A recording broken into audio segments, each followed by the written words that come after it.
Super tasty and super spicy chicken gravy masala curry రెసిపీని share చేస్తున్నానండి. ముందుగా కుక్కర్ పెట్టేసుకున్నాను. కుక్కర్లో 2 టేబుల్ స్పూన్స్ ఆయిల్ వేసుకుని కొంచెం కరివేపాకు, ఒక 5-6 పచ్చిమిర్చి స్లిట్ చేసింది, ఒక 2 పెద్ద ఆనియన్స్ చిన్న ముక్కలుగా కట్ చేసుకుంది యాడ్ చేసుకున్నామండి. మీకు గ్రేవీ ఎక్కువ కావాలి అంటే కనుక ఒక ఆనియన్ ఎక్స్ట్రా వేసుకున్నా పర్లేదండి.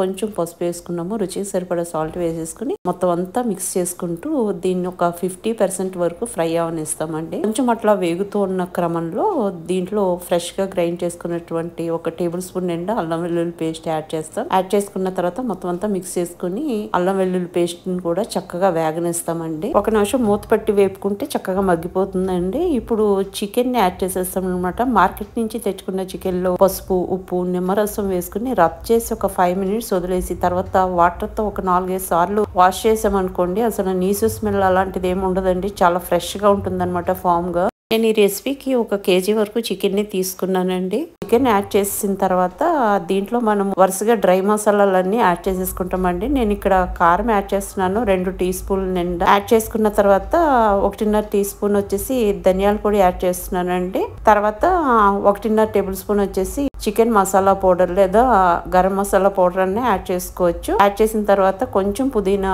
కొంచెం కొత్తిమీర ఇవన్నీ యాడ్ చేసేసుకుంటాము. యాడ్ చేసేసుకున్న తర్వాత మంచిగా ఒక్కసారి మొత్తం కలియబెట్టినట్టుగా మిక్స్ చేసేసుకుంటాము. అన్ని కలిసేలాగా చేసేసుకుని ఇది ఉడకడానికి వీలుగా మీకు ఎంత గ్రేవీ కావాలి అనే దాన్ని బట్టి వాటర్ యాడ్ చేస్తారనమాట. నేను ఇక్కడ 1 గ్లాస్ వరకు వాటర్ యాడ్ చేసుకున్నానండి. యాడ్ చేసుకున్న తర్వాత మొత్తం అంతా ఒక్కసారి మిక్స్ చేసేసుకుంటాం. మిక్స్ చేసేసుకుని ఇంకా మూత పెట్టేసుకుని 3 to 4 విజిల్స్ వేపించేసుకుంటామండి. ఆఫ్టర్ 4 విజిల్స్ చికెన్ చక్కగా ఉడికిపోయి మంచిగా రెడీ అయిపోతుంది అనమాట. వితిన్ 15 to 20 మినిట్స్ లో మన ప్రాసెస్ మొత్తం అయిపోతుందండి. చాలా ఫాస్ట్ గా అయిపోతుంది కుక్కర్ లో చేస్తే. చికెన్ గ్రేవీ మసాలా కర్రీ చక్కగా ఉడికిపోయి రెడీగా ఉందండి. చాలా చాలా టేస్టీగా ఉంటుంది. చాలా సింపుల్ గా అయిపోతుందండి. ఇంకా దీన్ని సర్వింగ్ డిష్ లోకి తీసేసుకుని వేడి వేడిగా సర్వ్ చేయటమేనమాట. ఇంకా దీన్ని రైస్ లోకి లేదా ఏదైనా ఫ్లేవర్డ్ రైస్ లోకి, కొబ్బరి పులావ్ కి, జీరా రైస్ కి దేంతో సర్వ్ చేసినా కూడా అద్భుతంగా ఉంటుందండి. రోటీస్ లో కూడా చాలా బాగుంటుంది. నేను ఈ రోజు కొబ్బరి పులావ్ అండ్ గారెలు తోటి సర్వ్ చేస్తున్నాను అనమాట. వేడి వేడిగా ఈ చికెన్ కుర్మాని గారెలతో నంచుకుని తిన్న, పులావ్ తో తిన్న అద్భుతంగా ఉంటుందండి. డెఫినెట్ గా ట్రై చేయండి. మీకు ఈ వీడియో నచ్చితే లైక్ చేయడం మాత్రం మర్చిపోతండి. మీరు చేసే ప్రతి లైక్ కూడా చాలా విలువైంది.